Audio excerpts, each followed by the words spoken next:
الحمد لله وكفى وسلام على عباده الذين اصطفى أما بعد فأعوذ بالله من الشيطان الرجيم بسم الله الرحمن الرحيم إنك ميت وإنهم ميتون ثم إنكم يوم القيامة عند ربكم تختصمون وقد قال الله تبارك وتعالى في موضع آخر وما محمد إلا رسول قد خلت من قبله الرسل أفإن مات أو قتل انقلبتم على أعقابكم ومن ينقلب على عقبيه فلن يضر الله شيئا وسيجزي الله الشاكرين. وقد ورد في الخبر عن عبد الله بن عباس رضي الله عنهما قال لما قبل النبي صلى الله عليه وسلم فجاء أبو بكر رضي الله عنه فحمد الله وأثنى عليه وقال فمن كان منكم يعبد محمدا فإن محمدا قد مات ومن كان يعبد الله فإن الله حي لا يموت وقال وتلا هذه الآية وما محمد إلا رسول إلى آخر الآية صدق الله العلي العظيم. نہایت ہی محترم مکرم سامعین حاضرین، ہم تمام کے تمام جانتے ہیں کہ ہم ماہ ربیع الاول سے گزر رہے ہیں اور اس عظیم ماہ کے 2 ہفتے گزر چکے ہیں. یہ مہینہ بیک وقت 2 ملی جلی کیفیات کا حامل ہے. یہ مہینے میں اللہ تبارک و تعالیٰ نے کائنات کی ظلمت کو، کائنات کے اندھیروں کو، کائنات کی تاریکی کو، کائنات کی بے نوری کو ختم کرنے کے لیے، تاریکی کے وجود کو صفحہ ہستی سے مٹا دینے کے لیے، انسانیت کو ایک دستور حیات دینے کے لیے، انسانیت کو ایک نور ایمان، نور اسلام اور اللہ کی وحدانیت اور اس کی ربوبیت اور اس کی معرفت تک پہنچانے کے لیے رسول رحمت صلی اللہ علیہ وسلم کی ولادت باسعادت کا جو مرحلہ اس عالم کے لیے پیش کیا ہے، اور یہ واقعہ جو پیش آیا ہے یقیناً بلا شبہ وہ اسی مہینے میں بعض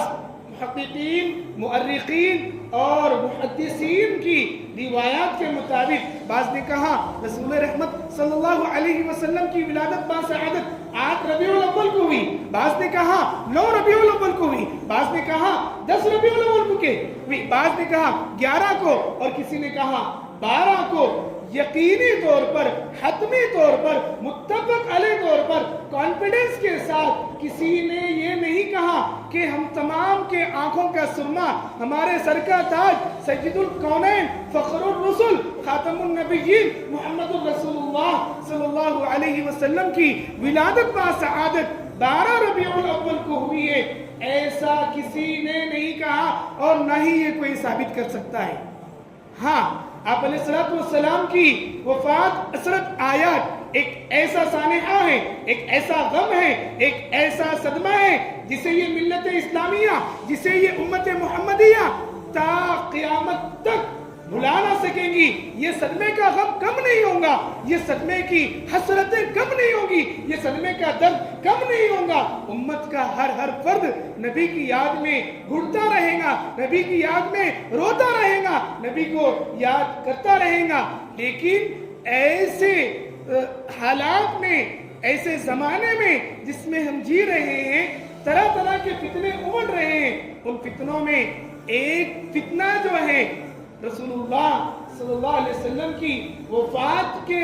انکار کرنے والا بھی فتنہ ہے. رسول اللہ صلی اللہ علیہ وسلم کی محبت میں، آپ کی عقیدت میں غلو کرنا، حد درجہ غلو کرنا ٹھیک ہے، لیکن اتنا بھی غلو کرنا کہ ہم دین کی اساس کو بلا بیٹھیں، ہم دین کی بنیادوں کو ہلا ڈالیں، ہم آیت قرآنی کا انکار کر ڈالیں، ہم احادیث مبارکہ کی تحریف کر ڈالیں، یہ کہاں کی ایمانداری ہے، یہ کہاں کی انصاف کی بات ہے؟ ذرا سوچنے کی بات ہے. اللہ کے نبی صلی اللہ علیہ وسلم کی وفات سے پہلے، آپ علیہ السلام کی دنیا سے پردہ فرمانے سے 6-7 سال پہلے غزوہ احد کے موقع پر اللہ تعالیٰ نے امت کو نبی کی وفات کا، نبی کے اس دنیا سے چلے جانے کا، نبی کے اس دنیا سے پردہ فرمانے کا جو درد ہوتا ہے، وہ درد کو سہنے کا ایک حصہ دے کر غزوہ احد کے موقع پر امت کے حوصلوں کو، امت کے جذبات کو، امت کے جذبات کی ڈھارس کو کسی حد تک اللہ تعالیٰ نے بنانے کی کوشش کی ہے۔ غزوہ احد میں رسول اللہ صلی اللہ علیہ وسلم کی شہادت کی افواہ ہونا اور آپ کے جیالوں کا، آپ کے متوالوں کا، آپ کے پروانوں کا، آپ کے دیوانوں کا، آپ کے مستانوں کا دیوانہ وار میدان جنگ میں دوڑنا، گھومنا، پھرنا اور نبی کو تلاش کرنا اور نبی کو دیکھنا۔ کئی صحابیات کے واقعات ہیں مدینہ کی سرزمین چھوڑ کر نبی کی تلاش میں، نبی کی جستجو میں، کہ کہہ رہے ہیں کہ تیرے شوہر کا انتقال ہوا، تیرا شوہر شہید ہو گیا، وہ چھوڑو، مجھے بتاؤ میرے نبی کیسے ہیں؟ تیرا ایک بیٹا شہید ہوا، تیرا 2 بیٹے شہید ہوئے، تیرے 3 بیٹے شہید ہوئے، تیرے 4 بیٹے شہید ہوئے، وہ چھوڑو، مجھے یہ بتاؤ کہ میرے نبی کیسے ہیں؟ پھر اس کے بعد اس سے کہتے ہیں کہ تیرے بھائی شہید ہوئے، تو وہ خاتون کہتی ہے کہ وہ چھوڑو، مجھے یہ بتاؤ کہ میرے نبی کیسے ہیں؟ تو ان کے دلوں میں اتنے نبی کی عقیدت، اتنے نبی کی محبت، اس درجے والہانہ تعلق نبی سے ان حضرات کو تھا۔ جب انہیں سنے آیا، ان کے کان میں یہ بات دہرائی گئی کہ رسول اللہ صلی اللہ علیہ وسلم باحیات ہیں، تو وہ صحابیہ کہتی ہیں کہ اب مجھے اطمینان ہے، اب مجھے اطمینان ہے، اب مجھے سکون ہے، اب مجھے چین و قرار ہے۔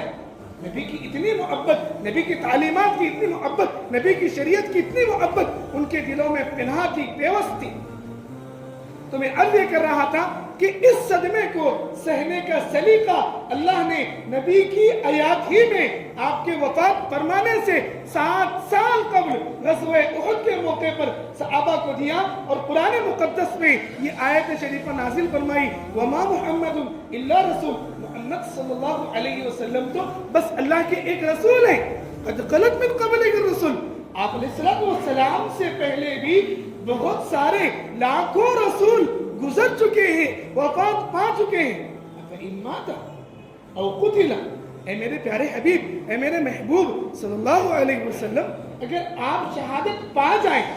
آپ کی وفات ہو جائے، آپ اس دار فانی سے دار بقا کی جانب کوچ کر جائیں، تو کیا یہ لوگ اپنے دین سے پھر بیٹھیں گے؟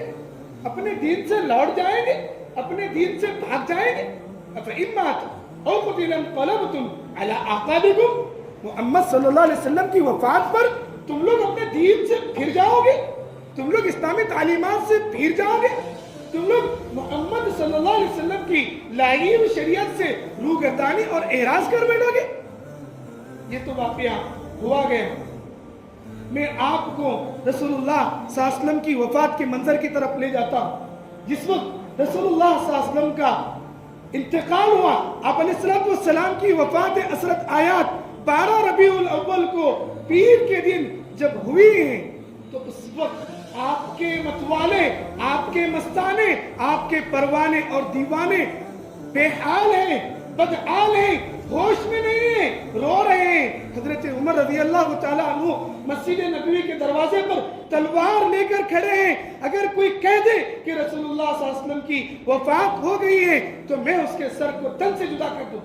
میں اس کے سر کو دھڑ سے جدا کر دوں گا۔ حضرت عمر جیسے جلیل القدر، عظیم المرتبت حضرت عمر، وہ صحابی جس سے شیطان کاٹتا تھا، جس سے باطل لرزتا تھا، جس سے کفر کے ایوانوں میں لرزہ طاری ہوتا تھا، وہ صحابی بھی آج اپنے حبیب کے، اپنے محبوب کی محبت میں، عشق میں، اور یہ ماننے کے لیے تیار نہیں ہے کہ رسول اللہ صلی اللہ علیہ وسلم اس دار فانی سے دار بقا کی جانب کوچ کر گئے۔ حضرت عمر کہہ رہے ہیں، کوئی کہہ دے کہ رسول اللہ صلی اللہ علیہ وسلم وفات پا گئے، میں اس کے سر کو دھڑ سے جدا کر دوں۔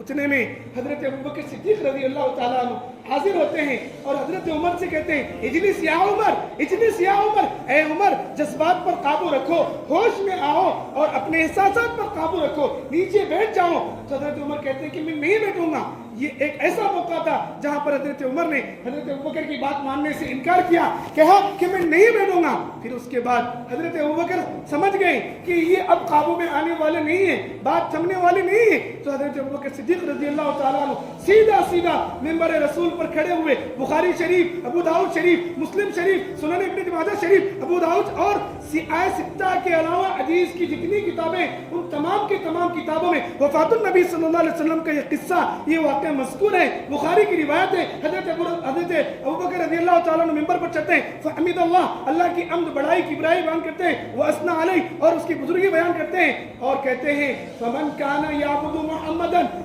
تم لوگ کان کھول کر سن لو، اگر تم میں سے کوئی حضرت محمد رسول اللہ صلی اللہ علیہ وسلم کی عبادت کرتا تھا فَإِنَّ مُحَمَّدًا قَدْ مَاتَ، تو یقیناً حضرت محمد رسول اللہ صلی اللہ علیہ وسلم وفات پا گئے ہیں۔ آپ علیہ السلام اس دار فانی سے دار بقا کی طرف کوچ فرما گئے ہیں۔ آپ علیہ السلام کی رحلت ہو چکی ہے، یہ غم کا صدمہ ہے، ہمیں برداشت کرنا ہے، ہمیں اس غم سے بھی گزرنا ہے۔ حضرت ابوبکر کہتے ہیں وَمَنْ كَانَ يَعْبُدُ مُحَمَّدًا فَإِنَّ مُحَمَّدًا قَدْ مَاتَ، کہ تم میں سے جو کوئی حضرت محمد کی عبادت کرتا تھا تو وہ اللہ کے حضور پہنچ چکے ہیں۔ وَمَنْ كَانَ يَعْبُدُ اللَّهَ، اور تم میں سے جو کوئی اللہ کی عبادت کرتا ہے تو وہ جان لے فَإِنَّ اللَّهَ قَدْ أَيٌّ لَا يَمُوتُ، کہ اللہ زندہ ہے، اسے کبھی وفات نہیں آئے گی۔ پھر اس کے بعد حضرت ابوبکر صدیق رضی اللہ تعالیٰ عنہ قرآن کی آیت پڑھتے ہیں، حضرت عمر کہتے ہیں اللہ حضرت ابوبکر کو جزائے خیر دے، اللہ حضرت ابوبکر کو بہترین بدلہ دے، انہوں نے ہماری آنکھیں کھول دی۔ آیات تو 7 سال پہلے نازل ہوئی تھی، لیکن آج کے دن ایسا محسوس ہو رہا ہے کہ یہ آیات آج کے دن کے لیے ہی اور آج ہی نازل ہوئی ہے، حضرت ابوبکر کی زبانی نازل ہوئی ہے۔ حضرت ابوبکر نے یہ آیت پڑھی ہے انک میت و انہم میتون، اے میرے پیارے حبیب صلی اللہ علیہ وسلم یقیناً آپ کو بھی مرنا ہے اور آپ کے ساتھ والوں کو بھی مرنا ہے اور آپ کے مخالفین کو بھی مرنا ہے۔ پھر اللہ حضرت ابوبکر رضی اللہ تعالیٰ عنہ نے یہ آیت بھی تلاوت فرمائی وما محمد الا رسول قد خلت من قبله الرسل افإن مات او قتل انقلبتم على اعقابكم، حضرت محمد رسول اللہ صلی اللہ علیہ وسلم بس اللہ کے ایک رسول ہیں، آپ علیہ السلام سے پہلے بھی اللہ کے اور رسول گزرے ہیں۔ کیا حضرت محمد رسول اللہ صلی اللہ علیہ وسلم وفات پا جائیں تو کیا یہ لوگ اپنے دین سے اس وقت حضرت عمر ہوش میں آتے ہیں، اپنے حواس کو سنبھالتے ہیں، پھر تمام لوگوں کو سنبھالتے ہیں، پھر اس کے بعد اس ملت کی اس امت کی قیادت کے لیے حضرت ابوبکر کی خلافت کا انتخاب ہوتا ہے۔ تو میرے بھائی یہ اسلامی تعلیمات ہیں، ان سے ہمیں سبق ملتا ہے کہ ہمارے نبی بھی انسان تھے، افضل البشر تھے، انسانوں میں سب سے افضل تھے، انسانوں میں سب سے بدتر تھے، نبیوں کے سردار تھے، لیکن آپ کی بھی وفات ہوئی ہے۔ قرآن آیات ہیں، احادیث مبارکہ ہیں، ہم کیسے انکار کر سکتے ہیں ان آیات کا، ہم کیسے انکار کر سکتے ہیں ان احادیث کا، ہم کیسے انکار کر سکتے ہیں ان اسلامی تعلیمات کا۔ اس لیے ہمیں ہوش اور حواس میں رہتے ہوئے بیلنس کو برابر رکھنا ہے۔ نبی کی محبت کا مطلب یہ نہیں کہ ہم نبی کی تعلیمات کو پس پشت ڈال دیں، نبی کی محبت کا مطلب یہ نہیں کہ ہم اوروں کی تکلیف کا ذریعہ بنیں، نبی کی محبت کا مطلب یہ نہیں کہ ہم فضول خرچی لاکھوں کروڑوں روپے روڈوں پر پٹاخوں پہ ڈی جے میں برباد کر دیں، لائٹوں میں کروڑوں روپے برباد کر دیں، یہ نبی کی محبت کا مطلب نہیں۔ نبی کی محبت کی حقیقت یہ ہے کہ ہم نبی کی تعلیمات کو اپنے زندگی میں اور اپنوں کی زندگی میں اپنائیں۔ اللہ سے دعا ہے کہ اللہ تعالیٰ ہمیں سمجھنے کی اور عمل کرنے کی توفیق عطا فرمائے۔ وآخر دعوانا الحمدللہ رب العالمین۔